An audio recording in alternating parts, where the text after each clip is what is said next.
Onc Live Insights is a video editorial program produced by Onc Live.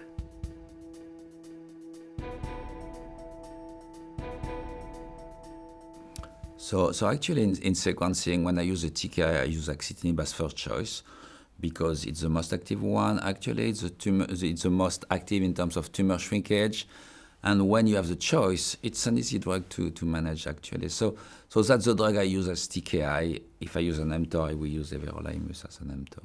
So actually, my sequence is TKI first, then either axitinib or everolimus second, and then if I go to third line, either everolimus or axitinib, depending on which drug I have used in second line. One of the questions we still have is whether everolimus is a weaker drug than axitinib, which was raised by some people.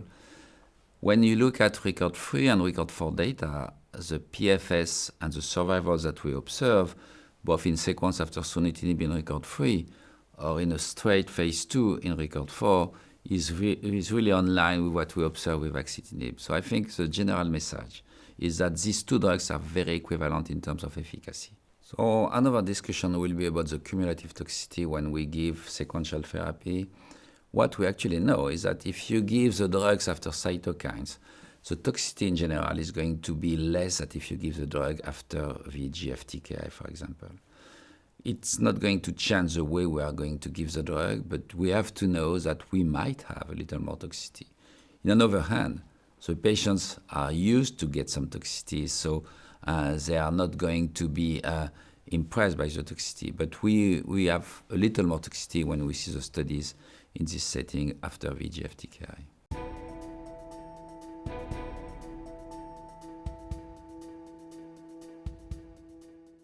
We have two trials, record 3 and record 4, testing everolimus in a different way.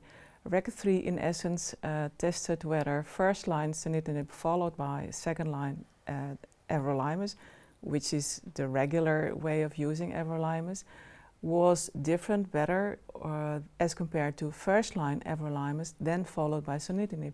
And I think the essence of record 3 was that first-line sunitinib followed by second-line everolimus is better than doing it the other way around. So it just confirmed what we already did on a daily basis. And there was no excess toxicity, there were no unexpected adverse events, so it was completely demonstrating what we already knew in daily practice.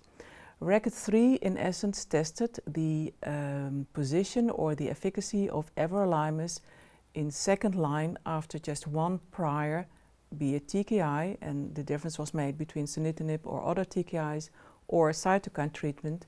And I think the essence of the study, which now was a purely second line study as opposed to record 3 where a lot of patients also were third and fourth line treatment patients, that the essence was that everolimus efficacy was confirmed. The side effects of everolimus, which are relatively mild, were confirmed, and there was no really something new in terms of a certain subgroup which benefited more. You could say the sunitinib treated patients did a little bit better, but I think the majority were sunitinib treated patients, so statistically I don't think that these kind of subset analyses add anything to us for the daily practice. So I do think that record 3 and record 4 confirmed that everolimus is active in second line, and there's in new randomized trials there's no new toxicity or anything special related to the use of everolimus in second line after TKIs or cytokines. In general, I tend to offer an mTOR inhibitor, which is everolimus, to all patients who failed on first line treatment. However, if a patient has diabetes mellitus, this might cause a problem because your blood glucose may well rise, and you may have problems in dosing of the antidiabetics. So that may be a reason why I would choose to prefer second-line TKI treatment over everolimus. If a patient would have any pre-existing lung issues, that would also make me very cautious because I'm always worried about potential pneumonitis. So a patient with loads of metastases in the lungs, pleural effusion, might be a difficult candidate, because if he or she develops pneumonitis, it might be very difficult to differentiate between something going on at the site of the metastases in the lungs or a potential pneumonitis. So that would be a patient based on the data, I would probably try to keep away from mTOR inhibition and first choose a TKI. But otherwise, I think all patients in general tolerate it well if they are instructed very well about the potential of pneumonitis, if they're going to breathe more rapidly, if they're feeling more dyspneic. It's easy to introduce everolimus, and usually I give it to all the patients in second-line treatment. The third group that you might be cautious with is a patient who may have pre-existing immune deficiency, because with everolimus you do hamper the immune system. So patients from countries far away that may have parasites, for instance, that we are not aware of, would also be something that might be making me more conscious in considering everolimus, and then I would probably try to stay away and choose for TKI in second line. So in summary, diabetes mellitus, but I still give patients with diabetes everolimus. It's manageable.